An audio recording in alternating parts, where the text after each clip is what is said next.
Utensils. Some utensils you actually could use the weekday ones. You don't have to kosher them. Why? Because the material that they're made of, it actually doesn't absorb, even if they have heat, something that is hot inside it. For example, glass does not absorb any material that is inside it, even though it's hot. Therefore, you can actually use your weekday glasses for Passover. There's some material like china, like porcelain, that actually, and ceramic, that actually absorb, and there's no way to take the absorbents out. And therefore, your china, your ceramic, and your porcelain, you wouldn't be able to use for Passover. So either you buy new or you use plastic.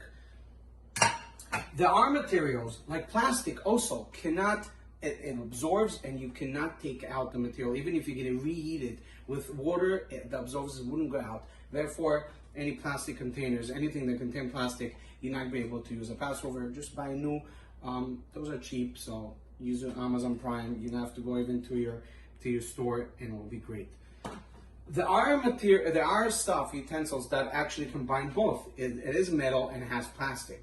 But yes, because it has the plastic, and the plastic did absorb chametz, and you're not able to take it out, therefore you're not able to use it. Again, this is very easy, cheap things to buy.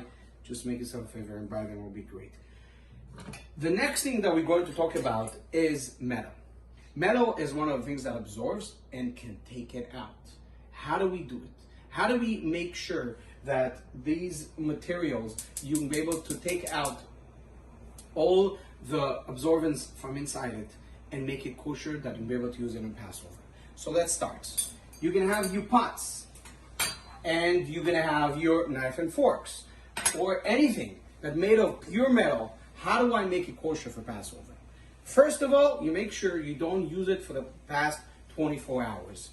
B, for example, if you want to kosher your pots.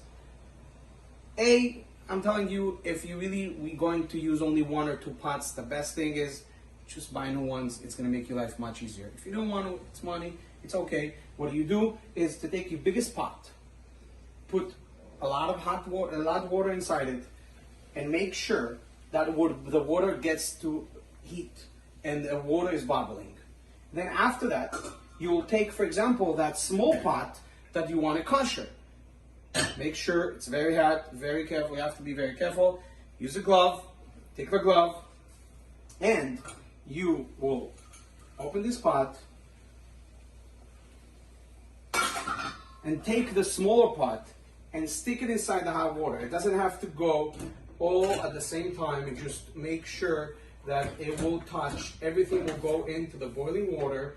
You make it in a circle, just that everything will reach, and be careful again, it's dangerous. And then the second you know that everything touched the hot water, you will just wash it again with cold water, and you're gonna be good to go. Okay, make sure again, when you open the cover, the water stop bubbling, so make sure to cover it again. And then again, what do I now? I want to use my fork. Because it's a fork, it's not easy. Again, you can use this. This is, again, has to be kosher Passover. Don't forget, this is plastic, you cannot kosher it. Take this and stick it inside. And again, wash it again with cold water, and then you're good to go.